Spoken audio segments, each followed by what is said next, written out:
찾으셨어요? 네. 이사야 53장 1절에서 6절. 여러분, 마른 땅에서 나온 뿌리 보신 적 있으세요?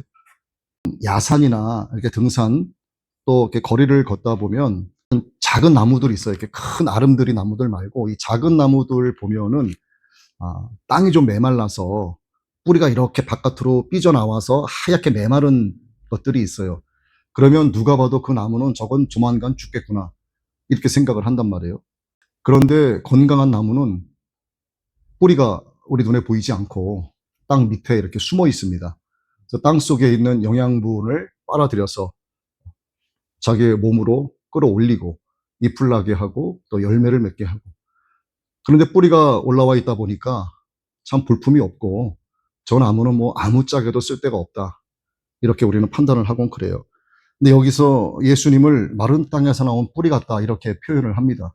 예수님이 이 땅에 오실 때의 모습은 상상을 초월할 정도로 보잘것없고 뭐 그 어떤 것도 뭐 존경할 만한, 경외할 만한, 그 이름 앞에 뭐 경배할 만한 어떤 모습도 보이지 않습니다. 마구간에서 예수님은 태어나셨기 때문에 누가 봐도 그가 만왕의 왕이 되실 거라고 하는 것에 대해서는 억만금을 주고 믿어보라고 해도 믿을 수 없는 그런 상황에서 예수님이 이 땅에 우리에게 오셨습니다. 그래서 멸시를 받아서 사람들에게 버림받고 간고를 많이 겪었고 질고를 아는 자라. 사람들이 그에게서 얼굴을 가리는 것 같이 멸시를 당하였다. 저분이 우리 인간을 대신해서 구세주로 왔다, 메시아다라고 하는 것에 대해서는 받아들이기가 어려워요. 이게 지금 이방인들을 대상으로 이야기하는 것이 아니라 유대인들을 대상으로 이야기하는 거예요.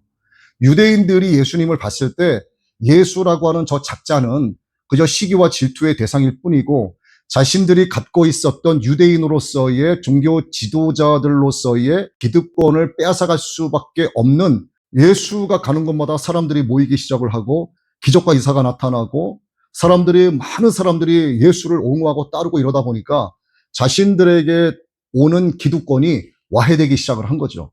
그래서 예수에 대해서 이들은 아주 볼품없고 흠없고 메시아도 아니고 그저 멸시받고 천대받고 수치를 받아서 죽어야 마땅할 자로 이들은 예수를 그렇게 판단을 하고 있는 상황입니다. 예수님이 오신 본질은 크게 세 개로 나누어 보면 인류의 죄를 대신하기 위해서, 또 하나님과의 평화를 우리에게 주시기 위해서, 또 하나님의 사랑을 입증하시기 위해서 우리에게 오셨어요. 하나님께서 우리에 대한 자기의 사랑을 확증하셨다라고 말씀하신 것은 아들 예수님을 보내주셨기 때문이고, 보내주신 것으로 끝난 게 아니라 십자가에 못 박혀 죽게 하셨고 그를 죽은 자 가운데서 사흘 만에 일으켜 세우신 것, 이것 때문에 하나님의 우리를 향하신 그 사랑의 확증이 증명된 거예요. 그러면 첫 번째인 인류의 죄를 담당하신 예수 그리스도를 한번 보자는 얘기죠. 인류의 첫 조상들이 하나님의 행위 언약, 하나님의 행위 언약은 창세기 2장 17절 말씀에 기록이 되어 있는 말씀인데, 이것을 위반해서 인류에게 사망을 가져오게 됐습니다. 인류에게 사망을 가져왔다라고 하는 것이 로마서 5장에 기록이 되어 있고, 그 후손들에게도 그들의 유전자를 이어받아서 모든 사람들이 결국 죄를 범하게 되었기 때문에 결국 모든 사람은 허물과 죄로 영적으로 죽은 상태가 되고 말았어요. 이것이 결론입니다. 전에도 제가 한번 언급한 적이 있지만 아담과 하와가 죄를 범해서 에덴 동산에서 쫓겨났어요. 그리고 그 생명으로 들어갈 수 있는 길을 하나님이 막아버리셨습니다. 그런데 그 길을 다시 열어주신 것이 바로 율법이 되는 거예요. 아니, 어떻게 율법이 그 길을 열어주신 게 되느냐라고 생각하면 앞뒤가 맞지 않는 이야기인데, 율법을 주신 이유는 여러분 알고 계시는 내용이지만 율법으로는 너희가 구원받을 수 없다라고 하는 것을 깨닫게 해주시기 위한 거예요.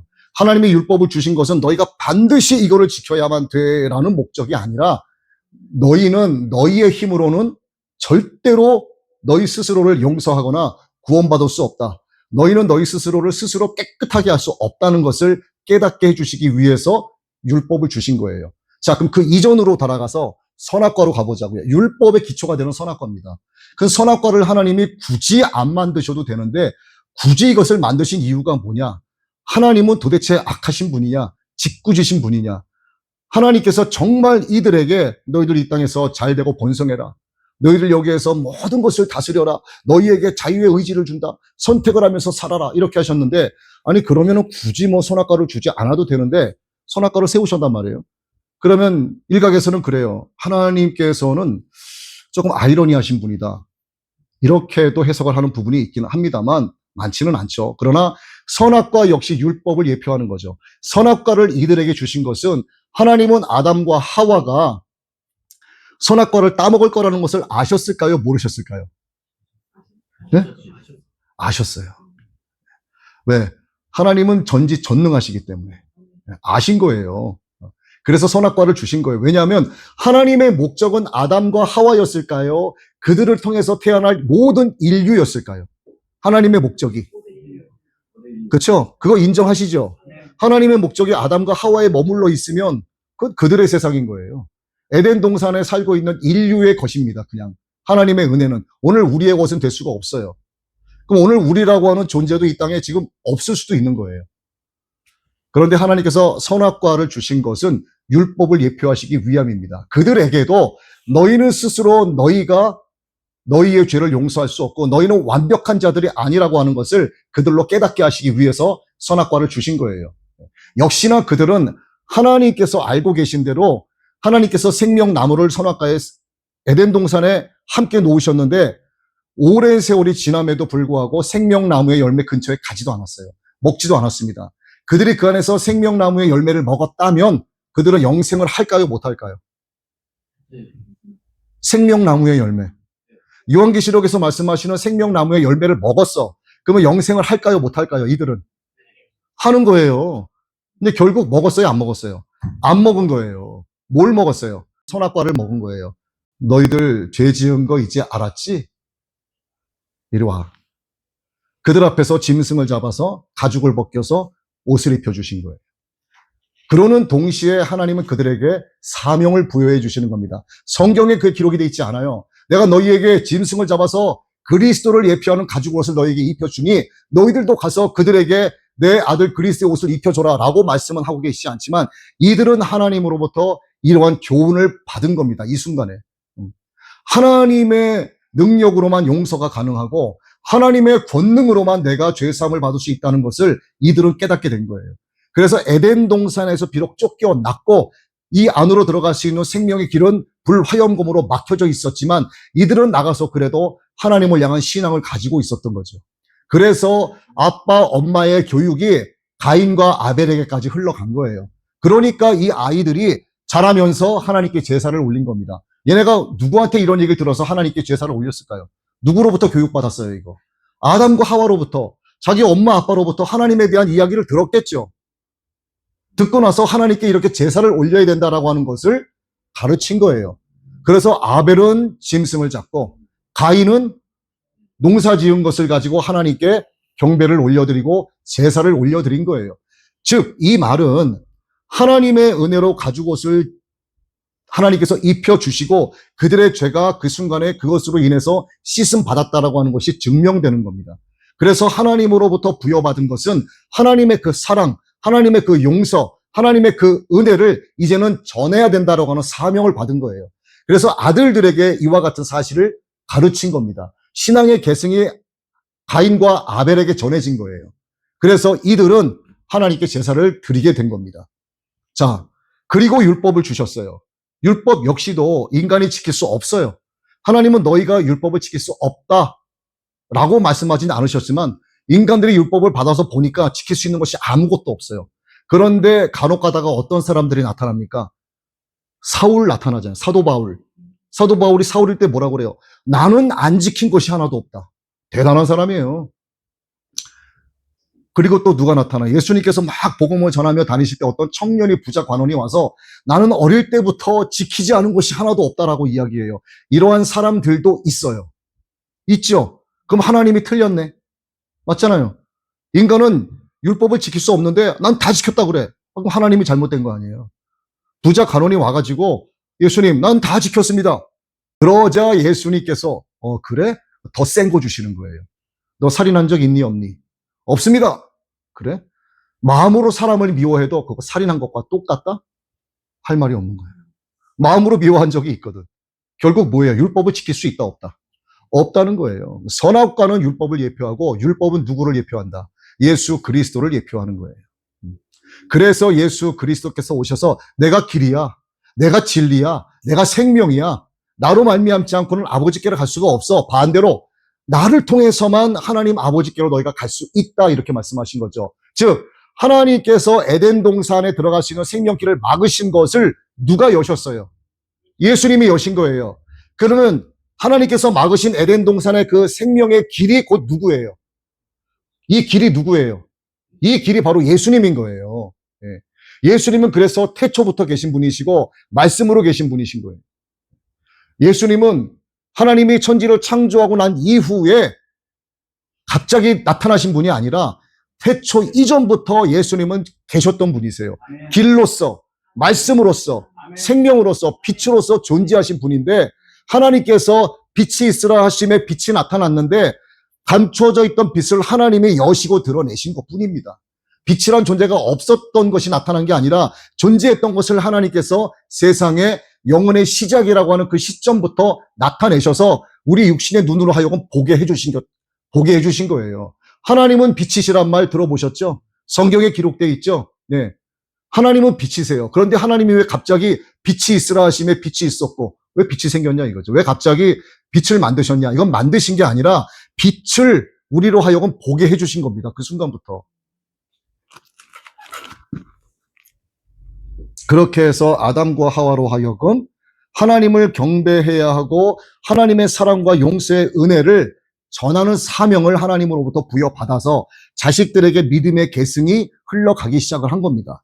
그런데 가인 같은 인간들도 있고 아벨 같은 인간들도 있는 거예요. 그리고 아담과 하와 나이가 엄청나게 많잖아요. 지금처럼 우리가 뭐 100세 살면은 꼬부랑 할아버지 할머니 돼가지고 죽고 이러는 게 아니라 이 당시에는 근 1000년 가까이 살지 않았습니까? 그러면 아담과 하와가 신체 건강하고 그때는 비도 내리지 않고 적에서 자유자가 아무것도 없고 얼마나 살기 좋습니까? 그럼 이들이 살면서 아담과 누구야? 가인과 아벨 딱 둘만 낳았어요. 우리 집사님 부부 같으면 딱 둘만 낳고 말겠어요? 1000년을 사는데? 낳고 또 낳고 되는 거예요. 예. 낳고 또 낳고. 그럼 이들이 낳았는데 나이가 한 1000년까지 사니까 한 300살 되면은 어른이 되고 한 400살 되면은 그때 시집장가 가고 그럴까요? 그렇지 않아요. 그건 우리랑 똑같은 거예요, 지금. 한 20초 중반 되면은 그때부터 시집장가 가기 시작을 하는 겁니다. 그럼 얼마나 많은 애들을 낳겠어요? 네?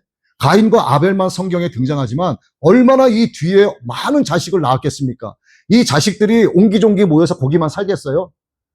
아니란 말이에요. 여기도 가고 저기도 가고 아버지 어머니 그럼 건강히 계십시오. 우리는 저쪽 산 너머에 가 살겠습니다. 우리 저 바다 건너에 한번 가보겠습니다. 안 했겠냐고요. 간다니까요. 그럼 거기에서 낳고 또 낳고 민족을 이루고 또 민족을 이루는 거예요. 가인이 아벨 동생을 죽이고 어디 가다 보니까 사람들이 나를 죽일 수 있다라고 겁내죠. 도대체 그 사람들이 누구냐 이거죠. 다 아담과 하와로부터 나온 자식들이에요. 자식의 자식들이고 자식의 후손들입니다. 그러면 가인이 가인인지를 알아요, 몰라요? 모르는 거예요. 물론 같은 핏줄인 것은 알겠지만 저거의 아버지가 누구고 할아버지가 누구고 이걸 헷갈릴 수 있는 겁니다. 얼마나 많은 자손들이 있겠어요. 이 당시에는 우리는 잘하면은 증조 할머니 할아버지까지 볼 수 있어도 고조까지는 힘들죠. 근데 이때는 뭐예요? 고조까지 가는 겁니다, 막. 그러니까 이들의 할아버지가 누구고 할머니가 누군지 몰라요. 그러니까 그 사람들이 나를 죽일 수 있다라고 두려워하는 거예요. 근데 이 소문이 퍼져요, 안 퍼져요? 퍼진다니까요. 야, 가인이 아벨을 죽였다더라. 이것이 막 퍼져가는 겁니다. 가인 나쁜 놈, 그거 잡히면 우리가 없애버려야 되겠어. 혼꿀령을 내줘야 되겠어. 이런 소문이 파다하게 퍼진 겁니다. 그래서 가인이 두려워하는 거예요. 그래서 너를 죽이지 말라고 하는 표를 하나님이 은혜로 그에게 주신 거예요. 이렇게 모든 사람이 허물고 죄로 영적으로 죽은 상태가 된 거예요. 그 대표적인 인물이 바로 가인이라는 사실입니다.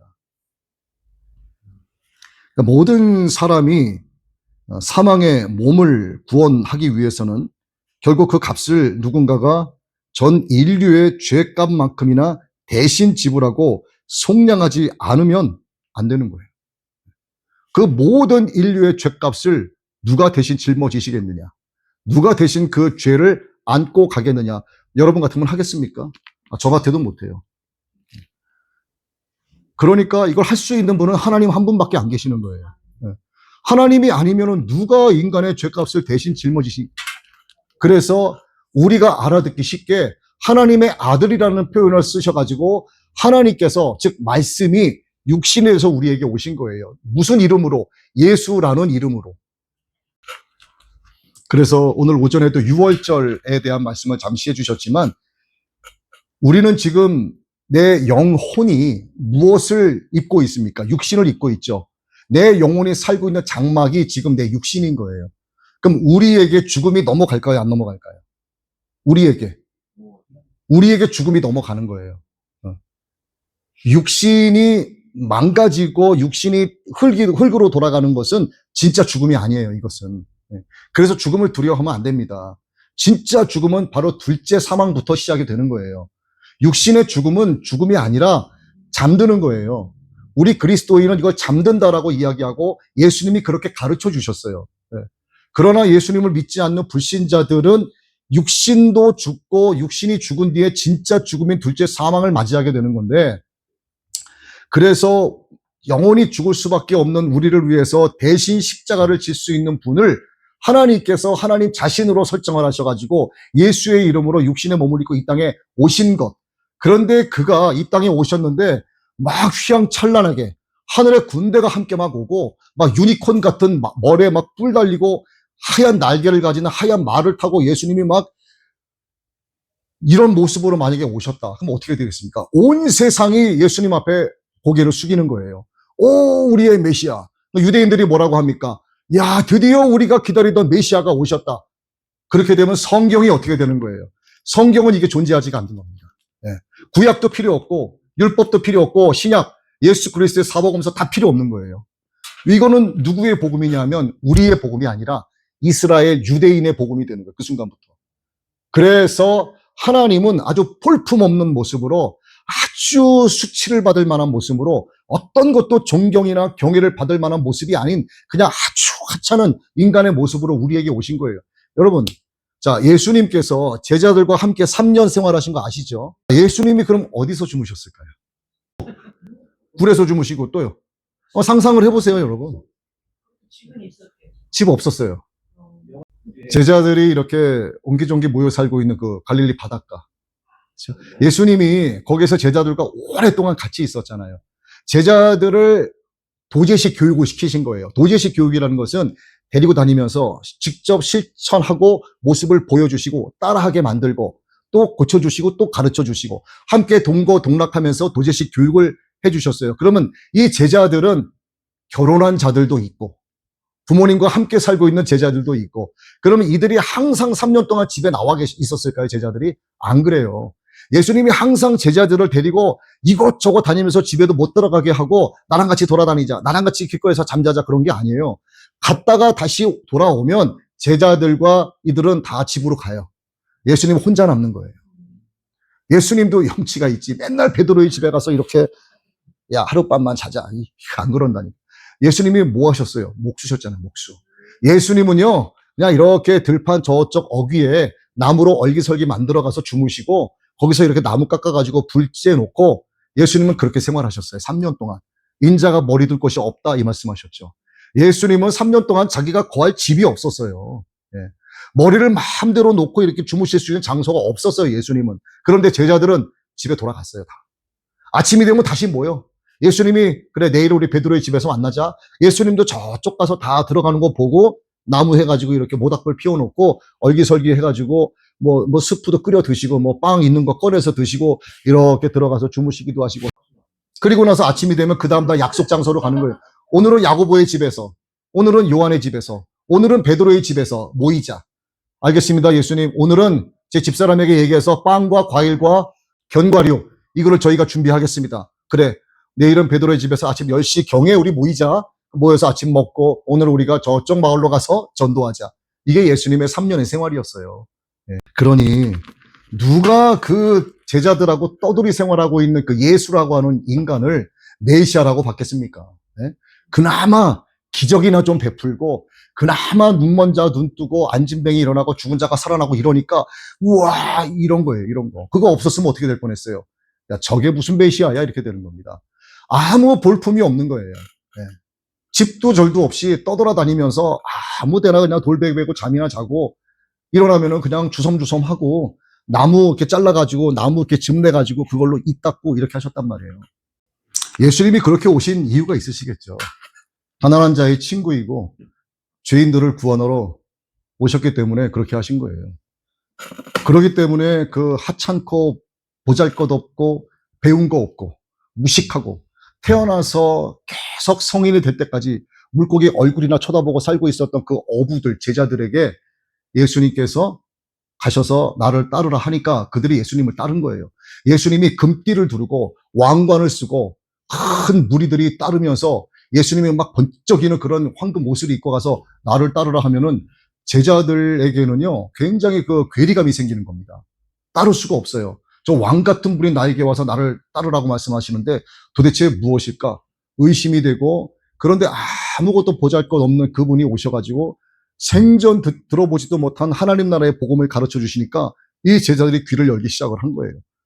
3년 동안 도지시 교육을 받으면서 하나님 나라의 복음을 전해 받았는데 예수님께서 가야바의 뜰에서 붙잡혀 있는 모습을 보니까 베드로도 그렇게 충성을 다하던 자도 나 예수 모른다고 세 번째 부인할까 할 때는 예수님을 향해서 쌍욕까지 해가며 도망가 버리고 이런 사람들이었어요. 그렇기 때문에 그때까지는 그들도 오늘날로 치면 그냥 기독교인이에요. 기독교인, 나 교인, 나 교회 다니는 사람. 그런데 그들에게 비로소 성령이 임하자 하나님의 자녀로 거듭난 상태가 된 겁니다.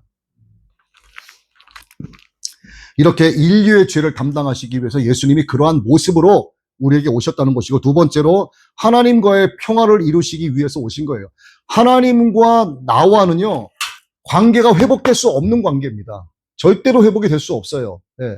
예수님께서 십자가에 못 박히실 때 예수님의 모든 옷이 갈기갈기 찢어진 상태에서 로마 군들이 이건 너 가져 이건 나 가질게 하고 네 조각으로 나눠 가졌어요. 예수님께서 십자가에서 숨을 거두시고 다 이루었다라고 말씀하시고 목숨이 딱 끊어지는 순간 성소와 지성소 사이에 이렇게 두꺼운 휘장이 갈라진 겁니다. 여러분 휘장이 뭐냐 하면요 이런 천조가리 같은 요만한 천조가리 같은 가위로 쫙 자르면 쫙 찢어지는 그런 휘장이 아니라 그거는요 손으로 수많은 사람들이 오랜 시간을 얽히고 설키고 짜내서 이렇게 두껍게 만드는 거예요. 한 사람의 힘으로 휘장을 열기도 힘든 무게입니다. 그러니 이게 찢어지겠어요? 천이 막 엮여진 것이 이렇게 두꺼워요. 이게 여기서 여기까지 쫙 돼 있고 반이 이렇게 갈라져 있는 거예요. 대제사장만 이거를 이렇게 하고 들어가는 겁니다. 그런데 이게 그냥 찢어져 버린 거예요. 완전히 찢어져 버린 겁니다. 하나님과의 평화를 이 순간에 이루신 거예요.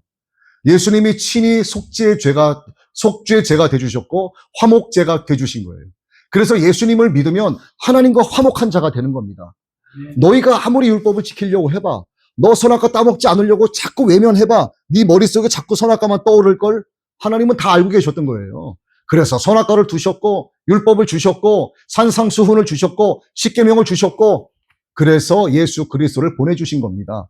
여러분 산상수훈이라고 하는 것이 산상에서 가르쳐 주신 교훈이기 때문에 산상수훈이 아닌 거예요. 바닷가에서 가르치셨으면 해변수훈이 되고 그죠? 집안에서 가르쳐 주시면 집안수훈이 되고 다락방에서 가르쳐 주시면 다락방 수훈이 되겠죠. 그거는 산에서 가르쳐 주셨기 때문에 그냥 산상수훈이다라는 말이 붙인 건데 이거를 실질적으로 제목을 붙이려면 예수 그리스도의 율법의 완성이 되는 겁니다. 산상수훈은 율법의 완성인 거예요. 전체 율법을 하나로 묶은 것이 십계명인데 십계명을 우리의 삶으로 가져온 것이 바로 산상수훈인 거예요. 예수님께서 이 모든 것을 다 이루신 것을 제자들에게 가르쳐 주셨는데 제자들은 심령이 가난하면 천국 가는구나 이렇게만 생각을 하는 거예요. 그 심령이 무엇을 의미하는지를 깨닫지 못하는 겁니다. 성령이 임하기 전까지는. 복 있는 자는 악인의 꾀를 그 복이 뭔지 잘 모르는 거예요. 그저 인간들이 생각하는 복은 잘 먹고 잘 사는 거. 예수 믿으면 그저 잘 되고 그저 부유해지고 뭐가 자꾸 길이 열리는 거. 그게 아니에요. 여러분 이집트에서 430년간 노예 생활하던 이스라엘 백성을 저들이 하도 아우성을 치고 하나님 우리 좀 구해 주십시오라고 하자 하나님께서 그래 알았다 하고서 온갖 보화를 다 주고 10가지 재앙을 그들에게 내리시고 확 꺼내 주셨어요. 자, 그다음부터는 그들에게 뭐가 펼쳐져야 됩니까? 행복이 펼쳐져야 되는 거예요. 왜? 죄 가운데서 구원해 주셨잖아요. 죄와 사망인 노예의 생활에서 건져 주셨잖아요. 그럼 뭐가 된 겁니까? 해방이 됐죠. 해방이 되면 뭐가 와야 돼요? 그 다음에 자유가 와야 되고 행복이 와야 되고 모든 먹고 마시는 문제가 해결돼야 되고 근심 걱정 다 사라져야 돼요. 맞죠? 이게 우리가 생각하는 해방입니다. 이게 자유예요. 근데 그들은 벗어나자마자 무슨 생활을 했어요? 광야 생활을 40년 했잖아요. 이 광야 생활의 40년이 뭘 의미합니까? 우리가 예수님을 알기 전에 이집트에서 노예였었는데 예수님을 믿고 나서부터는 광야 생활을 시작하는 거예요. 하나님께서 광야 생활을 갖게 하신 이유가 뭐예요? 딱 한 단어로 얘기하면 겸손하게 하시는 겁니다. 하나님 앞에서. 하나님 보시기에 어느 정도 될 때까지 수많은 사람들이 죽어나갔어요. 광야에서. 여기 가나안 들어간 사람이 몇이나 되겠습니까? 수많은 사람들이 못 들어가고 죽었어요. 그리고 일부의 숫자가 가나안에 딱 들어갔습니다. 가나안 딱 들어가면 뭐가 돼야 돼요? 그 다음부터 진짜로 행복하고 기쁘고 즐겁고 먹고 사는 거 염려 없고 이제는 야, 내 세상 해야 될 거 아니에요. 근데 어떻게 됩니까? 이방 민족하고 또 섞여가지고 하나님 앞에 또 죄를 범해요. 이게 인간이에요, 이게. 내가 아무리 예수님 믿지 않다가 예수님 믿고 있어도 그는 또다시 광야 생활을 시작하는 거예요. 그래서 제가 예수님 나 영접합니다. 예수님 나의 구세주입니다라고 믿기 시작하면 그때부터 고난이 이어질 수 있다라고 제가 우리 이종철 형제님께도 말씀을 드렸어요. 왜? 하나님은 그를 겸손하게 만드시는 겁니다. 예수를 영접해서도 그를 겸손하게 하시기 위해서 광야의 생활을 갖게 하시는데 겸손하게 하시기 위한 목적이 있어요. 그럼 이 목적을 이루시는 과정을 한 단어로 말하면 뭘까요? 이게 바로 연단인 겁니다. 연단. 네. 정금같이 되게 하시려고. 깨끗하게 돼야만 천국 갈 수 있으니까. 여러분 하얀 옷을 신부가 입고 있는데 김치국물 하나만 튀어도 못 들어가는 거예요. 신부가 거룩한 신랑을 만나러 가는데 여러분 예식장 가보셨죠? 얼마나 요즘 신부의 드레스에 이슈가 뭐 이렇게 드레스에 반짝반짝 빛나더라고요. 보니까 엄청 빛나요. 결혼식 하는 날은 신부의 날이잖아요. 신부의 날. 신랑이 영접하지 않습니까? 그런데 신부가 되기까지 얼마나 많은 아픔과 고통과 싸움과 또 갈등이 있었습니까? 결국 다 이기고 나서 신부가 되는 거예요. 그때 신부는 영화롭게 되는 겁니다. 우리가 지금은 예수님을 영접하지만 우리가 신부가 될 때는 예수님이 우리를 영접해 주신다고 말해요. 우리 따위밖에 안 되는 것을 예수님이 영접해 주시는 거예요. 신부로서. 그런데 그 신부의 옷을 보니까 아이고 여기 뭐가 묻었어. 안 되는 거예요. 그거. 자꾸 빨아 입어야 되는 겁니다. 깨끗하게 지워야 돼요. 김치국물 하나 튀어 있으면 안 됩니다. 이게 진짜 믿음인 거예요. 이게 뭐라? 이게 바로 회개입니다. 회개. 회개하지 않는 성도는 예수님의 신부가 될 수 없어요. 절대로. 네. 그래서 예수님께서 평화를 이루어 주셨다라고 하는 거. 예수님께서 평화를 이루어 주셨다. 무엇으로? 예수님의 보혈로. 그래서 여러분 예수님 믿고 오래되면은요. 예수님께서 매달리신 그 십자가에서 흘러내는 그 보혈이요. 다 말라 비틀어져요. 그에게 있는 보혈은 그래요. 예수님의 보혈은 그저 꾸덕꾸덕해져 가지고 말라 비틀어진 보혈. 아주 차갑게 식은 거. 피가 식어서 검게 변한 거.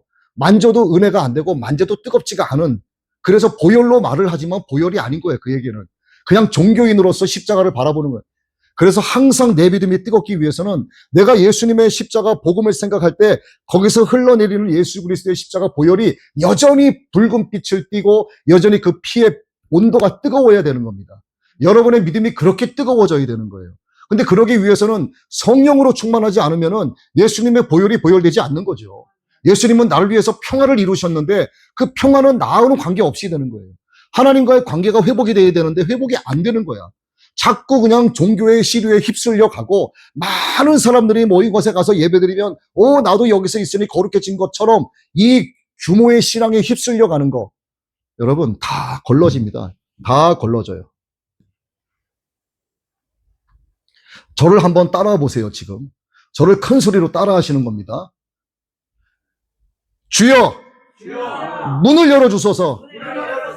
더 크게 주여 문을 열어주소서. 주여 문을 열어주소서.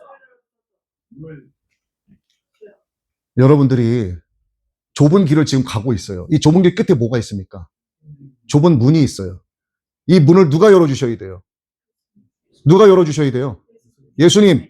여러분들이 지금 뭐라고 했어요? 주여 문을 열어주소서 했어요. 근데 예수님이 여러분에게 그래요. 난 너희가 어디서 왔는지 모르겠다. 너 어디서 왔니? 난 네가 누군지 몰라. 가라. 너에게는 문을 열어줄 수 없다. 그래서 예수님이 뭐라고 얘기합니까? 힘써 좁은 문으로 들어가라. 힘써. 주여 문을 열어주셔서 외치는 순간 그는 끝난 거예요. 영생은. 이런 말을 하면 안 돼요. 그가 가까이 가면은 알아서 문이 열려야 되는 겁니다. 예? 그런데 그의 옷에 뭐가 묻어 있어. 다 보고 있어. 쟤는 안 되겠다. 하나님과의 화평이 완전하게 이루어지지 않은 상태를 이야기한 거예요. 육신을 따라 죄를 지으면 하나님과 원수의 원수.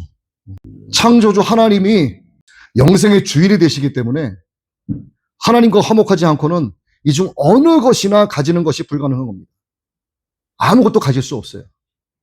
그래서 예수 그리스도께서 십자가에서 대신 죄짐을 지심으로써 화평을 이루신 거예요. 에베소서 2장 14절 말씀을 보겠습니다. 그는 우리의 화평이신지라 둘로 하나를 만드사 원수된 것 곧 중간에 막힌 담을 자기 육체로 하시고, 자기의 육체로 하시고. 여러분 이거 저를 보세요. 무엇으로 하셨다고요? 육체로 하셨어요. 여기서 아주 중요한 말씀이 있습니다. 너희들 저거 선악과 먹으면 반드시 죽는다 하셨어요. 하나님께서. 하나님께서 아담에게 말씀하신 반드시 죽는다라고 하는 죽는 것의 개체가 뭘까요? 1번 육, 2번 혼, 3번 영. 6이에요. 6. 하나님께서 반드시 죽는다라고 하신 것은 혼과 영이 죽는 게 아니라 육이 죽는 걸 말씀하신 거예요. 그래서 하나님이 육에게 저주를 내리신 겁니다. 그래서 이 막힌 담을 예수님이 무엇으로 하셨다고요? 육체로 하셨다. 이제 이해가 되세요? 하나님께서 아담과 하와가 아주 얄미워가지고 하나님께서 육에게 저주를 내리신 것이 아니라 그의 혼에게 만약에 저주를 내리셨다. 그럼 어떻게 될까요? 혼에게 저주를 내리셨다. 어떻게 될까요? 그럼 바보로 사는 거예요. 이러고 사는 거예요. 바보 되는 거예요, 바보. 혼을 쳐버렸으니까 하나님이 누구예요? 이렇게 되는 거예요. 네? 하나님의 영이 아무리 임해도 이 혼이 그 인식을 못하는 거예요. 왜? 바보가 됐으니까. 이러고 사니까. 제가 뭐 이런 장애를 가진 분들을 비하하는 게 아니라 영적인 걸 얘기하는 거잖아요. 그래서 하나님은 혼과 영은 건들지 않으신 거예요. 육만 건드신 거예요. 육이 저주를 받아서 죽게 만드신 겁니다. 그래서 예수님이 하나님과의 막힌 담을 허시려고 육체로 그거 담을 허물으셨다라고 말씀하시는 겁니다. 우리의 몸에 저주를 입었기 때문에 예수님이 모든 질고를 지고 채찍을 맞고 머리에 가시관을 쓰고 옆구리에 창을 찔리고 뺨을 맞고 침뱉음 당하고 모든 수치와 모든 고난, 모든 모멸감을 다 겪게 하신 겁니다. 무엇으로? 몸으로. 몸으로. 우리가 그렇게 됐어야 되는데 예수님이 대신 그렇게 당하신 거예요. 그러니까 아무 보품이 없는 거예요, 그는. 누가 그를 메시아라고 믿겠어요? 군중들 가운데 예수를 십자가에 못 박으라 하는 그 군중들 가운데에서 예수님의 기적과 이사를 따라다니는 사람들이 있었을까요? 없었을까요? 대부분이 따라다녔어요. 워낙 코딱지만한 그런 동네에 예수님이 기적과 이사를 막 이러고 다니는데 안 따라다녔겠어요? 이 사람들이? 다 따라다닌 거예요. 5천 명이면요. 아까도 말씀하셨지만 50만 명, 50만 명. 지금으로 치면. 그 안에 있는 사람들이 왜 또다시 예수를 십자가에 못 박으라고 할까? 그게 바로 선동입니다. 선동. 그래서 강단에서도 설교가 선포돼야지 선동이 되면 안 되는 거예요. 선동이 이루어지는 교회에서는 빨리 도망쳐야 되는 겁니다. 그래서 우리의 죽을 이 육신을 예수님의 육체로 하나님과 화평하게 하시기 위해서 대신 죽어주신 겁니다. 그 고통을 다 당하고. 세 번째, 그렇게 해서 하나님의 우리를 향하신 사랑을 확증해 주셨다. 하나님은 요한에서 4장 8절 말씀에 하나님은 사랑이시라. 이 하나로 다 끝나는 거예요. 우리 죄를 속죄하시기 위해서 화목제물로 그 아들을 보내주심으로써 우리에 대한 자기의 사랑을 확증해 주셨습니다. 그래서 여러분은 성령으로 충만해야 한다는 것은 그리스도인으로서 마땅히 그렇게 돼야 되고, 성령으로 충만한 자는 이유 여하 불문하고 무조건 갈라디아서 2장 20절의 말씀대로 살아갈 수밖에 없게 돼 있어요. 내가 그리스도와 함께 십자가에 못 박힌 존재가 된 겁니다. 그 순간에. 우리 집사님들이나 권사님이나 장로님이나 우리 형제님이나 집사님, 지금 살아가는 이유가 뭐예요? 내가 육체 가운데 지금 하나님이 아직까지 내 인생의 시계를 멈추지 않으셨기 때문에 내가 살고 있는 중인데, 살고 있는 그 의의가 뭐냔 말이에요. 내가 육체 가운데 사는 그 의미가 뭐냐는 얘기예요. 의미가 나를 사랑하신 예수 그리스도, 하나님의 그 영광 보좌를 버리고 나를 위해서 자기 몸을 버리신 그분을 믿는 믿음 안에 있을 때만이 내가 육체 가운데 사는 의미를 찾을 수 있다. 이렇게 고백하는 인생, 이게 바로 아무 모양도 볼 것도 없고 볼품 없고 보잘것없는 그 예수님이 나의 구세주 되신 것을 내가 믿는 것이고, 그분이 이 땅에 오셔서 인류의 죄를 담당하신 것, 하나님과 나와 막혔던 그 담을 그분의 육체로 헐어주신 것, 그래서 하나님의 우리를 향하신 사랑의 확증을 입증시켜 주신 것, 이것을 믿는 자의 이런 성도의 모습이 바로 갈라디아서 2장 20절의 말씀을 내 삶에 적용시켜서 살아내는 자가 이러한 모습으로 오신 예수님을 나의 구세주로 고백할 수 있는 그나마 자격을 갖춘 자가 된다, 그 얘기입니다. 그래서 오늘 이사야서 53장의 1절에서 6절의 말씀 우리가 잊어서는 안 되죠. 우리의 질고를 지고 슬픔을 당하셨다. 우리가 생각하기를 그는 하나님께 징벌을 받아 하나님께 맞으며 고난을 당한다 하였도다. 말씀을 정리합니다. 고통의 대명사, 고난의 대명사이자 축복의 대명사로 불리워지는 인물은 바로 욥이에요. 친구들이 찾아와서 욥에게 그를 위한다고 이야기하는 것이 욥을 더 괴롭고 힘들게 합니다. 욥이 누구를 예표할까요? 예수 그리스도를 예표하는 거예요. 네가 이렇게 고난당하고 네가 이렇게 다 잃어버리고 이렇게 보잘것없고 심지어는 그 아내마저도 하나님을 욕하고 죽으라까지 저주를 퍼붓고 갔는데, 친구들이랍시고 찾아와서 엘리바스, 소발, 빌닷, 또 누굽니까? 엘리우, 이가 모습을 보니까 처참해. 일주일 동안 아무 말도 못하고 같이 앉아있다가 일주일 지나서 입을 연다는 말이, 네가 이런 벌을 받을 만하니까 받는 거 아니야? 이렇게 시작이 되는 거예요. 오늘 말씀 읽은 것과 똑같잖아요. 우리는 생각하기를 그는 징벌을 받아 하나님께 맞으며 고난을 당한다 하였도다. 우리가 이렇게 고백하고 있잖아요. 그나마 여러분들은 정말 그래서 은혜의 자리에 앉아 계시는 분들입니다. 그런 자리에 있던 분들이 예수 그리스도의 은혜로 말미암아 하나님의 사랑을 입어서 지금은 하나님을 찬양하고, 예수님은 나의 구세주, 예수님은 나의 신랑, 나는 그분의 신부가 되기를 원하노라 결단하면서 가고 있기 때문에 여러분들은 정말 복 중에 복 받으신 분들이에요. 여러분 신부의 자격을 잘 유지하시기를 예수님의 이름으로 축복합니다. 아멘.